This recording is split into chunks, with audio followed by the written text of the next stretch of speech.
हाय दोस्तों, नमस्कार। कैसे हैं आप लोग? आशा करता हूँ आप और आपका परिवार बढ़िया होगा। आज हम बहुत सारी बातें करेंगे, एक नई कंपनी के बारे में डिस्कस करेंगे। इसका बिजनेस मॉडल थोड़ा अलग है और इसके रिजल्ट्स के बारे में बताएंगे। और तो आपको थोड़ा जानकर अच्छा लगेगा। और एक नया जो बिजनेस है और जिसके बारे में आपने सुना भी होगा और चीज़ें हम सब लोग इस्तेमाल करते हैं, लेकिन हम इस कंपनी के बारे में आज डिस्कस करेंगे। ये कंपनी का मॉडल क्या है, कंपनी क्या करती है और किस प्रकार का इसका फ्यूचर है आगे आने वाले समय में। क्या ये इस प्रकार के स्टॉक पैसा बना के दे सकते हैं? तो इन सारी चीज़ों पर चर्चा करेंगे। उससे पहले मैं डिस्क्लेमर दे देता हूँ, मैं अपने चैनल पे किसी भी स्टॉक को बाय और सेल करने की कोई रिकमेंडेशन नहीं देता हूँ और मैं सेबी रजिस्टर्ड नहीं हूँ, इसलिए ये सब नहीं करता। आपसे भी निवेदन करता हूँ कि किसी के कहने से, मेरे कहने से, किसी और इन्फ्लुएंसर के कहने से किसी स्टॉक को बाय और सेल ना करें, क्योंकि देखिए पैसा हार्ड एंड मनी है आपका, वो बहुत वैल्यूबल है। उस पैसे से आपके परिवार के सपने जुड़े हुए हैं। तो ऐसी जगह पैसा ना लगाएं जहाँ की लॉस होने के चांसेस है। इक्विटी मार्केट काफ़ी रिस्की होता है और इसमें लॉस होने की संभावना रहती है, लेकिन जब आपको कन्विक्शन आ जाए, चीज़ें सब पता चल जाए, आपको रिसर्च करके एक एक्टिव इन्वेस्टर बने और जब चीज़ें आपका स्किल डेवलप हो जाए, तब जाके आप किसी स्टॉक में पैसा लगाइए और एक्टिव इन्वेस्टिंग करिए। बहुत सारा पैसा कमाएंगे, कोई दिक्कत नहीं है। बाजार कहीं नहीं जा रहा है, बस आप अपनी स्किल को डेवलप कर लीजिए, अपनी कॉमन सेंस को डेवलप कर लीजिए, अपनी साइकोलॉजी को डेवलप कर लीजिए। तो जब तक आपको कॉमन सेंस नहीं आएगा, स्टॉक मार्केट जो है, इक्विटी मार्केट है, कॉमन सेंस का गेम है। इसमें ज़्यादा लॉजिक लगाने की ज़रूरत नहीं, एक साइकोलॉजिकल गेम है और अंडरस्टैंडिंग का गेम है। जब हम चीज़ें समझ लेते हैं और जब जान जाते हैं, तब हम काम करना चाहिए। तो कहने का मतलब है, जब आपका स्किल आ जाए तब आप काम कर सकते हो और बहुत सारा पैसा कमाने, कोई ऐसी दिक्कत नहीं रहती। तो आज हम एक ऐसी कंपनी का बारे में बात करेंगे जो बिल्कुल नया है, नया बिजनेस मॉडल है इसका। जैसे इसका कंपनी का नाम है ईपैक प्रीफैब टेक्नोलॉजी। इसको इसी नाम से आप ढूंढेंगे, ईपैक प्रीफैब टेक्नोलॉजी के नाम से। और ये जो है 1 अक्टूबर 2025 को जो स्टॉक मार्केट में लिस्टेड हुई है। इसका आईपीओ आया था सितंबर में और उसके बाद जो अक्टूबर में लिस्टेड हो गई। इसका काम क्या होता है? जो इसका जो मेन काम है, pre engineering steel building, pre fabricated structure बनाना। मतलब ऐसा स्ट्रक्चर बनाना, जैसे हम कोई बिल्डिंग बनानी है तो हम क्या करते हैं, ज़मीन खरीदते हैं, ज़मीन खरीद के फिर क्या करते हैं, उस पर कंस्ट्रक्शन करवाते हैं। कंस्ट्रक्शन जब हो जाता है फिर उसकी फिनिशिंग करवाते हैं। तो एक प्रकार से हम बिल्डिंग ऐसे बनाते हैं, लेकिन ये कंपनी क्या करती है कि उसके पैरेलल बहुत जल्दी बिल्डिंग बना के तैयार करती है। इसीलिए इसको प्री इंजीनियरिंग स्टील जो बिल्डिंग है उसका जो कंस्ट्रक्शन करती है, वो मेन काम करती है। तो इसका बिजनेस मॉडल समझ लें। दूसरी बात करें तो जो अपने सेक्टर की जो है, क्या कंपनी क्या है, लीडर है। क्या है? लीडर है। और इस कंपनी की जो स्थापना हुई थी 1999 में हुई थी। इसका ऑफिस जो है ग्रेटर नोएडा में। अब हम इसका समझ लेते हैं ये क्या काम करती है। आप देखिए, एक चीज़ आपने देखा होगा, आपने अभी देखा होगा बीच में, पिछले जब गेहूं का सीज़न था, तो गेहूं के सीज़न में जहाँ जहाँ स्टोरेज की आवश्यकता होती है, तो स्टेट गवर्नमेंट के वेयर हाउसेस होते हैं या सेंट्रल गवर्नमेंट के होते हैं, तो वो क्या करते हैं, एक जो है ऐसा गोदाम बनवाते हैं जो कि भाई बिल्डिंग ना बने, ऊंचे इलाके में गोदाम बनवाए। तो उस गोदाम को क्या बहुत जल्दी बना के तैयार करना हो, मतलब मान लो चलो 3 महीने में, 4 महीने में बना के तैयार करना और बिल्कुल वेल फिनिश्ड, कोई दिक्कत ना है। तो ये कंपनी क्या करती है, इस प्रकार का जो स्टील का मटेरियल है, कहने का मतलब अगर किसी को गोदाम बनवाना है, गोदाम बनवाना है, तो वो क्या करेंगे, उसका डिज़ाइन बता देंगे, सारी चीज़ें उनके इंजीनियर्स इस कंपनी के, और पूरा एस्टिमेट, पूरा जो डिज़ाइन होता है, जैसे आर्किटेक्चर जो डिज़ाइन बनाता है उस प्रकार का डिज़ाइन बनेगा और पूरा का पूरा ये फिर जो है उनकी जो प्लांट है उसमें जाके मैन्युफैक्चरिंग होगा। जब मैन्युफैक्चरिंग हो जाएगा और जिस प्रकार का आपने नक्शा बनाया, जिसने भी दिया है गोदाम हो, तो उसका बिल्कुल एज इट इज़ उसको बनाकर तैयार कर देते हैं। मतलब इसमें एक चीज़ और बढ़िया बात है, ये पूरा स्टील का बनता है, इसमें कोई ऐसा नहीं है। और दूसरी बात है, ये स्टील जो इनका होता है, वो जो भी कंपनी स्टील की सप्लाई है उनसे मतलब फिक्स कॉस्ट पे कॉन्ट्रैक्ट हो जाता है, पहले से माल इनका रहता है, क्योंकि इंडिविजुअल माल नहीं लेते हैं, इन्वेंट्री माल रखते हैं। तो इन्होंने क्या गोदाम बना के तैयार कर दिया। तो ये इनका काम है। दूसरी बात करें, ये किन किन सेक्टरों का काम है, जैसे एयरपोर्ट की बात करें, एयरपोर्ट में आपने देखा होगा कि अब चाहे दिल्ली का एयरपोर्ट हो और धीरे धीरे एयरपोर्ट बढ़ ही रहा है, उसमें टर्मिनल होते हैं, टर्मिनल। तो आपने एक चीज़ देखी होगी, जब टर्मिनल होते हैं उसमें कोई बिल्डिंग तो होती नहीं है ईंट और उसकी, उसकी जो मेन बिल्डिंग होती है, बाकी टर्मिनल किसके होते हैं, जो स्टील के बने हुए थे, तो उसके बने हुए थे। मतलब पहले वो डिज़ाइन बनाई जाती है, फिर वो उस कंपनी में जाके मैन्युफैक्चरिंग होती है और फिर वहाँ जाके असेंबल हो जाती है, मतलब एज इट इज़ जिस प्रकार का डिज़ाइन होता है। तो एयरपोर्ट के जो टर्मिनल्स होते हैं उनको ये बनाती है। और इसके अलावा अगर बात करें लॉजिस्टिक की बात करें, लॉजिस्टिक का मतलब होता है कि जहाँ माल उतरना हो, गोडाउन हो। जैसे मैंने अभी बताया कि जैसे बियर हाउस बनाना हो तो बियर हाउस के लिए गोडाउन बनाते हैं। और जैसे आजकल अगर हम बात करें बहुत सारा प्रोडक्शन हो रहा है, जैसे एक कंपनी है जोमेटो, जोमेटो जिसे एटर्नल कहते हैं। तो एटर्नल ने क्या करा है कि अपनी ऑन मतलब खुद की मतलब इन्वेंट्री तैयार कर रहे हो। कहने का मतलब वो अब थर्ड पार्टी को नहीं ला रहे हैं उसमें, वो क्या कर रहे हैं कि इन्वेंट्री खरीद के रखेंगे, अपनी इन्वेंट्री खरीद के। तो उसके लिए क्या बना रहे हैं, गोडाउन बना रहे हैं, डार्क बियर हाउसेस बना रहे हैं।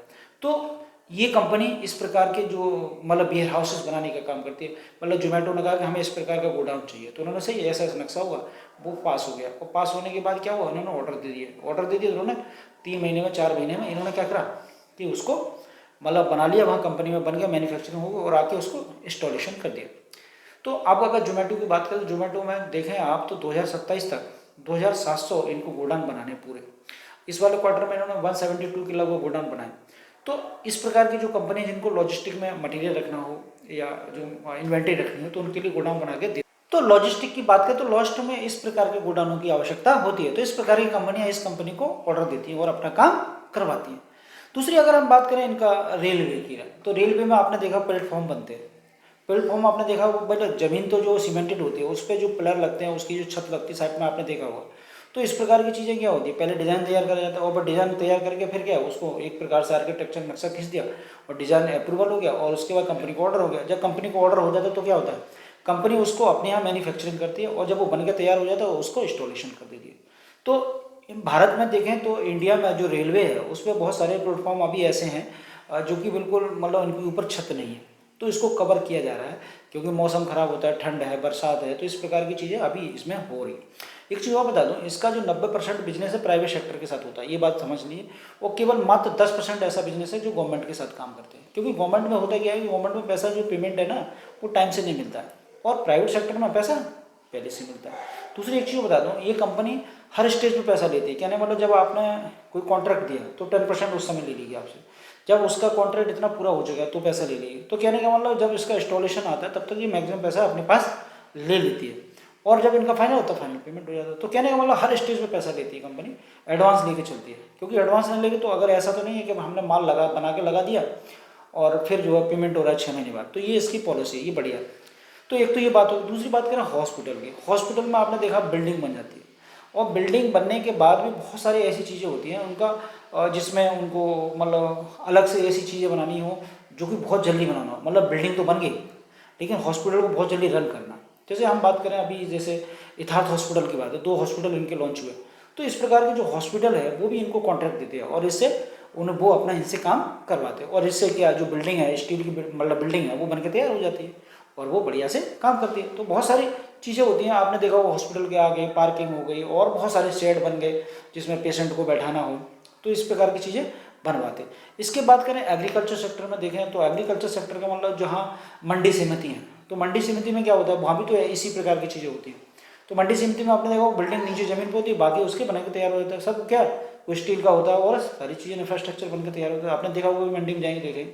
इसके अलावा अगर फार्मा सेक्टर में जो भी इंडस्ट्री होती है, जो कंपनियाँ होती हैं, तो वो भी काम करती हैं। इसके अलावा अगर हम बात करें कोल्ड चेन की, कोल्ड चेन का मतलब है जैसे हम जोमेटो की बात करें तो जोमेटो का जो भी इन्वेंट्री रखी है तो उसमें कोल्ड चेन बनना ही बनना है क्योंकि उसमें इस प्रकार का एयर पास ना हो। इस प्रकार का मतलब गोडाउन बनाए जाते हैं। जैसे आपने कंटेनर देखे होंगे तो कंटेनर में क्या होता है एसी चला दिया जाता है और जो भी मटेरियल होता है वो फिक्स रहता है। तो इस प्रकार के कोल्ड चेन का भी निर्माण ये करते हैं। तो कुल मिला के देखा जाए इनका तो काम तो बहुत बढ़िया है, कोई इसमें दिक्कत नहीं है। और इसके अलावा अगर हम बात करें तो ये जैसे हम बात करें किसी को घर बनाना हो तो घर को मल्टी स्टोरी बिल्डिंग बनानी हो तो वो उस प्रकार का भी बना देते हैं। तो घर बनने में बहुत टाइम लग जाता है लेकिन ये उस प्रकार का जो इंफ्रास्ट्रक्चर है स्टील से बना हुआ उसको बहुत जल्दी तैयार करते हैं। दूसरी बात है कॉमर्शियल यूज़ के लिए बहुत सारी चीज़ें होती है, बहुत सारा फील्ड बना है। मैंने देखा कई ट्रेनिंग हॉलों में भी देखा है जो गवर्नमेंट, जैसे मिलिट्री की हम बात करें, मिलिट्री में अगर ओटीए कामटी की बात करें तो वहाँ ट्रेनिंग इंस्टीट्यूट है जहाँ पे चीज़ें इस प्रकार की चीज़ें बनाई हैं। जैसे बरसात के मौसम में वहाँ ट्रेनिंग हो रही है और वहाँ पे अगर क्लास लेनी है तो वो उस बारे बहुत बड़ा हॉल बना देते। तो इस प्रकार की चीज़ें मतलब वहाँ भी इनको कॉन्ट्रैक्ट मिल रहे हैं। तो ये आप इसको मतलब इसका जो है मतलब इस प्रकार का जो बिजनेस है वो काफ़ी मतलब आने वाले समय में लोगों को क्या है कि मतलब जैसे आपने देखो रेलवे के पुल भी बनना है इस प्रकार के, जैसे अंडर पास वाले, मैं ये नहीं कह रहा ऊपर वाले बनना है, जो अंडर पास होते हैं उस प्रकार की बैरिकेडिंग हो और जिससे कि कोई व्यक्ति जा ना पाए, और अंडर तो नीचे लोहे का बना दिया और आसपास से कवर कर दिया। तो इस प्रकार का भी जो स्टील से बना हुआ मटेरियल है, इंफ्रास्ट्रक्चर, उसको तैयार ये लोग करते हैं। और इसके अलावा बात करें, बहुत सारे ऐसे प्रोजेक्ट हैं, आप देखेंगे इस प्रकार की चीज़ों जो मटेरियल है वो बहुत जगह यूज़ हो रहा है, और आने वाले समय में इसका जो इस्तेमाल और ज़्यादा होने की संभावना है। मतलब इनका जो फ्यूचर है बिजनेस का बहुत ज़्यादा ब्राइट है, इसमें कोई दो राय नहीं है कि आने वाले समय में, क्योंकि देखिए जब हम कोई बिल्डिंग बनवाते हैं और जैसे हम बियर हाउस की बात करें, गोडाउन की बात करें, तो इस प्रकार के कोल्ड चेन गोडाउन बनवा रहे हैं। आने वाले समय में देश की पॉपुलेशन बढ़ रही है, तो अगर जैसे हम एफएमसीजी कंपनी की बात करें, तो एफएमसीजी कंपनियां क्या करती हैं, सीजनल होता है, और सीजनल में क्या माल इन्वेंट्री में रखना पड़ता है, रॉ मटेरियल।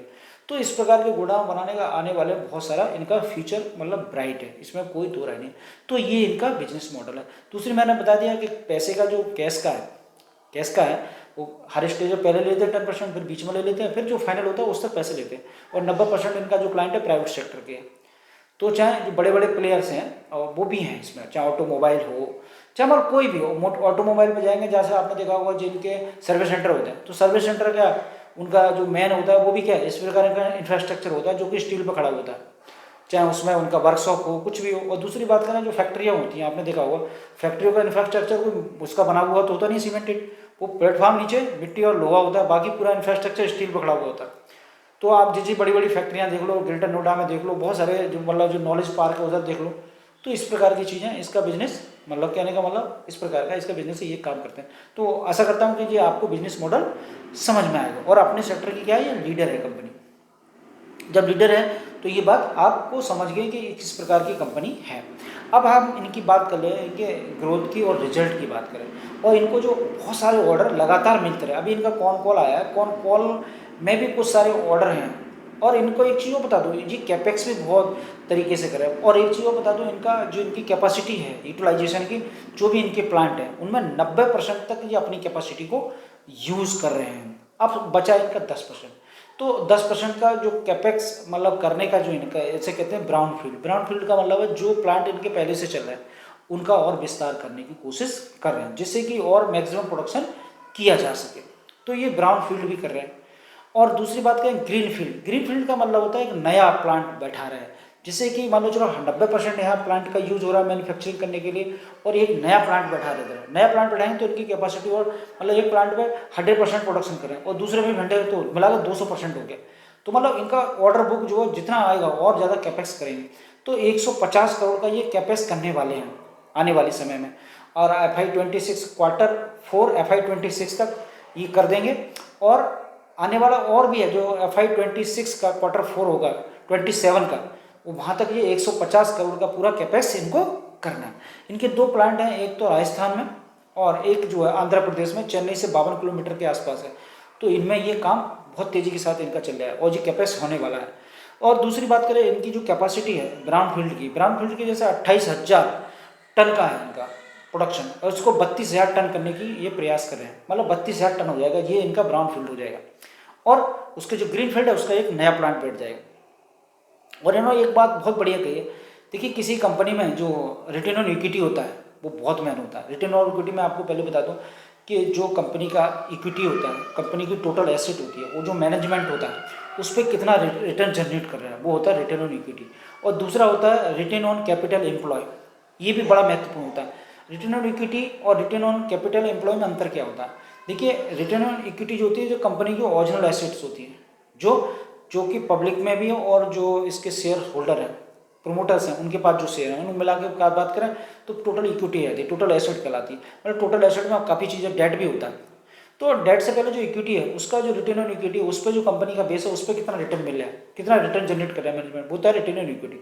दूसरा होता है इसमें डेट इसमें शामिल कर दिया, तो डेट जो आपने लिया है किसी बैंक से लिया है या किसी QIP किया है, तो उस पर कितना रिटर्न आ रहा है, तो वो कहते हैं रिटर्न ऑन कैपिटल एम्प्लॉय। तो इन्होंने एक चीज़ बताई कि जो हमारा ROI है, रिटर्न ऑन इक्विटी है और रिटर्न ऑन कैपिटल एम्प्लॉय, इसको सस्टेन रखेंगे, मतलब फ्यूचर में आने वाले समय में इसको मेंटेन रखना है इनको, ये इन्होंने कौन कॉल में कहा। अब वो है कितना, मैं आपको बता दूं, रिटर्न ऑन इक्विटी की बात करें 23% से ये इसको और मेंटेन करेंगे आगे। रिटर्न ऑन कैपिटल एम्प्लॉय की बात करें 25% इनका है और इसको मेंटेन रखेंगे। तो ये दोनों चीज़ें मेंटेन रहेंगे तो और return on equity direction positive हो जाएगा, ये बात आप समझ लीजिए।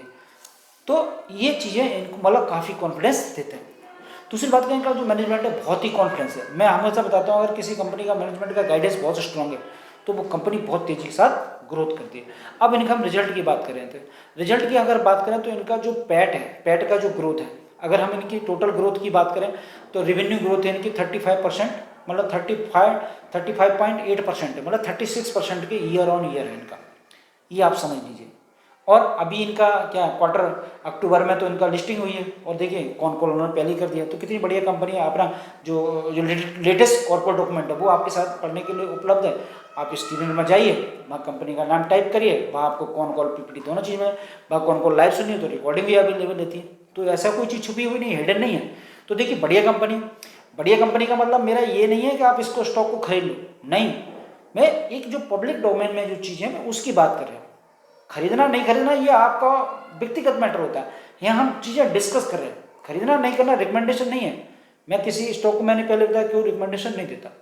हम यहाँ बिजनेस मॉडल की बात करें, बिजनेस की बात कर रहे हैं कि ग्रोथ क्या आ रही है। तो इनकी ग्रोथ की बात करें तो मैंने आपको बताया 35.8% है ईयर ऑन इनका ग्रोथ है। पैट मार्जिन की बात, पैट ग्रोथ की बात करें तो पैट ग्रोथ इनका 45.6% ईयर ऑन ईयर, तो EBITDA भी बढ़िया है इनका, कोई दिक्कत नहीं। अब इनकी हम बात करें इनका जो पैट ग्रोथ की बात करें तो पैट ग्रोथ कितना है 64.4% ईयर ऑन ईयर है। अब आप चीज़ें एक चीज़ और देखिए इसमें, इसका जो ग्रोथ कितना है भाई 36% के लगभग है, 35.8 है तो 36 मान लेते हैं, 36 का डबल करो तो कितना हो जाता है भाई 70-72% के लगभग हो जाता है, मतलब डबल हो जाता है 72। और इनका जो पैट ग्रोथ है वो 64.4 है, मतलब मान लो मोटा मोटी मान लो 65% है। तो कहने वाला थोड़ा मतलब जो डबल से थोड़ा कम है। लेकिन एक चीज़ बता दूँ यहाँ, किसी भी कंपनी का अगर पैट ग्रोथ जो इसका रेवेन्यू ग्रोथ है या सेल्स ग्रोथ से ज़्यादा होता है तो उस कंपनी को ऑपरेटिंग लेवरेज मिल रहा है, ये बात ध्यान। और जिस कंपनी को ऑपरेटिंग लेवरेज मिलता है वो स्टॉक मल्टीबैगर होने की मतलब क्षमता रखता है। लेकिन मल्टीबैगर स्टॉक को ट्रैक करना पड़ता है, ऐसे नहीं मल्टीबैगर स्टॉक को कोई झेल नहीं पाता, क्योंकि जब तक ट्रैक आपको स्टॉक दोगुना होगा तो आपको हाथों में खुजली मचने लगेगी कि स्टॉक को बेच दो। बेचना नहीं होता, जब कंपनी बढ़िया करे, उसका ग्रोथ भी बढ़िया रहा है, पैट ग्रोथ भी बढ़िया, रिटर्न ऑन इक्विटी बढ़िया, मैनेजमेंट का गाइडेंस बढ़िया, तो उस स्टॉक को होल्ड करते हैं और उसमें पैसा डालते हैं, तब जाकर मल्टीबैगर स्टॉक का फायदा इन्वेस्टर को मिलता है। तो ये चीज़ क्लियर होगी। इसका जो ग्रोथ है वो भी बढ़िया है, पैट ग्रोथ डबल है, इसको ऑपरेटिंग लेवरेज मिला, और आने वाले समय में जो कैपेक्स कर रहे हैं ये लोग, उस कैपेक्स का इनको और ज़्यादा ऑपरेटिंग लेवरेज मिलने की पूरी संभावना है। दूसरी बात करें ना CAG की बात, मतलब CAGR की बात करें, जो कि मतलब इनका क्यूमुलेटिव जो एनुअल जो ग्रोथ रेट होता है उसकी बात करें तो 2022 से लेकर 2025 की अगर हम बात करें तो ये 4 साल का जो इनका ग्रोथ है उसमें आप देखेंगे तो 46% इनका ग्रोथ है, मतलब इनका CAGR है, तो ये भी काफ़ी अच्छा है, बढ़िया है। तो ये चीज़ आप समझ लीजिए। अब ये तो बात होगी, बिजनेस मॉडल भी समझ में आ गया और आपको बिजनेस मतलब जो कंपनी है इसके रेवेन्यू भी समझ में आ गए, बात समझ रहे हैं। और इसके अलावा मैनेजमेंट की गाइडेंस की बात करें तो मैनेजमेंट का अगर पूरे कॉन कॉल को आप पढ़ के देखेंगे तो कहीं भी मैनेजमेंट के कॉन कॉल में कोई भी आपको निगेटिव चीज़ दिखाई नहीं देगी, ऐसा लगता है कि इनके साथ कोई प्रॉब्लम ही नहीं है, इनके साथ कोई प्रॉब्लम नहीं है। तो इनका कॉन्फिडेंस ज़बरदस्त है और बढ़िया इनका रिजल्ट भी आ रहा है, परफॉर्मेंस भी बढ़िया, ऑर्डर बुक भी बढ़िया है, और इस प्रकार का जो बिजनेस है इसका फ्यूचर ब्राइट है। और दूसरी कंपनी लीडर है ये अपने क्षेत्र में, और भी कई कंपनियां हैं इनके बारे में बताऊंगा इसकी कंपनी। तो आशा करता हूँ मेरा वीडियो आपको अच्छा लगा होगा, इस कंपनी के बारे में बिजनेस मॉडल समझ के आपको अच्छा लगा होगा और आपकी नॉलेज अपग्रेड हुई। फिर भी मैं एक डिस्क्लेमर देता हूँ, मेरे कहने से किसी स्टॉक को बाय और सेल ना करें, ना मैं किसी स्टॉक को बाय और सेल करने की रिकमेंडेशन देता हूँ। सावधानीपूर्वक काम करें, जब आप सीख जाए तब काम करें। और यदि मान चलो किसी स्टॉक को रखना चाहते हैं तो एक स्टॉक खरीद के देखिए, ट्रैक कर लीजिए, बढ़िया है, आपको कोई दिक्कत, जब कॉन्फिडेंस धीरे धीरे डेवलप होता है। देखिए एकदम तो किसी को कॉन्फिडेंस आता नहीं, धीरे धीरे चीज़ें डेवलप होती है। तो मैं आशा करता हूँ कि मेरा वीडियो आपको अच्छा लगा होगा, आपकी नॉलेज अपग्रेड हुई, आपकी कंपनी के बारे में पूरी नॉलेज हो गई हो। तो मैं तो ये कहूँगा मेरे चैनल को आप सब्सक्राइब कर लीजिए, बेल आइकन को प्रेस कर दीजिए, जिससे कि आपको जो भी वीडियो है नोटिफिकेशन आपको मिल जाए। और मतलब लाइक कर दीजिए, और कमेंट बॉक्स में कोई कमेंट करना हो तो वो भी लिख दीजिए, कोई सजेशन देना हो तो वो भी दे सकते हो, कोई ऐसी दिक्कत नहीं। मुझे लगेगा कि हाँ कुछ कमियां हैं तो देखिए हमेशा गुंजाइश, सुधार की गुंजाइश रखनी चाहिए, और दूसरों के ओपिनियन को एक्सेप्ट करना चाहिए। अगर वो सुधार हो सकता है, बेटर हो सकता है तो बढ़िया, मेरे लिए भी बढ़िया, आपके लिए भी बढ़िया, कोई दिक्कत तो नहीं। तो इसी के साथ बात खत्म करते हैं। जय हिंद, जय भारत।